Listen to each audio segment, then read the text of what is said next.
Okay, BBR Nation. This is Rommel over here in the Gerard Bunker. We call it the Blue Room. We are going to attempt to do a game of the brand new Sire Blood 1940 game with this new map, and check it out and see how it goes and look at some strategies to help basically help Junior for Atlanta. I can't make it this year, but Junior, Prussian Gamer is going to be teaming up with Detroit, and so it's going to be really interesting for them in Atlanta. But I really love this map. It really brings it more into reality, I think. It does a lot of changes. So I'm going to put some things on here on my view. If you get back to me, let me know before we officially start here in a little bit. One thing I noticed that there is a new couple it's Axis victory points or whatever. So you have genocide and strict neutrals.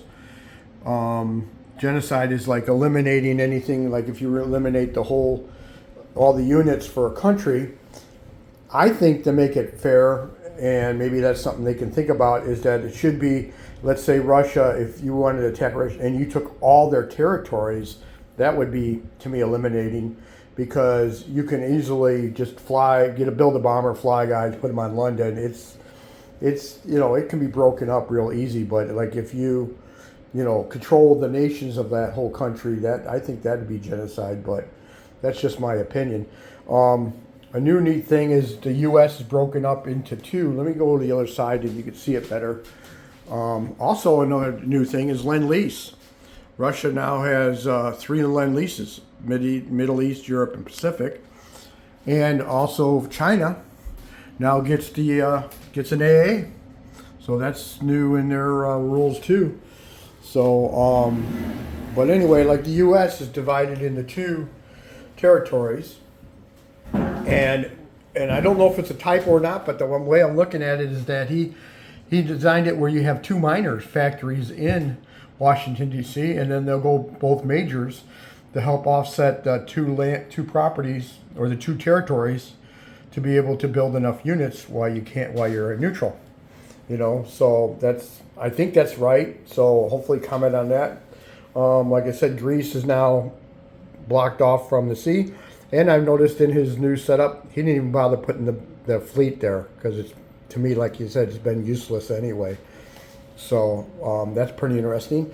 Belgium Condo now has a resource. There's also an oil in Venezuela, so that's kind of new.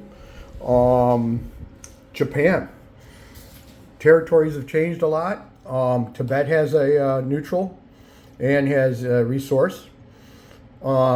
But China is now really more concentrated back, and Japan is now concentrated more up north. So bringing it down in here is going to be really interesting, So it's a little different strategy now for Japan, I feel. Also, Western Australia got a resource. So, but pretty much everything else set up. Pretty much Canada's a couple territories now. But, I really like to see what happens, and we're going to go at each other, and I'm going to be playing the Axis, and he's going to play the Allies this first game, and then after we get done with this 8 rounds, we're going to go switch over and do the opposite and do 2 games. So, but yeah, so any comments on anything? The only thing is we wanted to know is on the marshes here. Everybody can go through there. We thought it maybe would just be infantry, because you really didn't put tanks or mechanized or artillery through the marshes. But, I didn't see any updated rules on it, so I'm feeling you can just go through it with everybody. So, yep.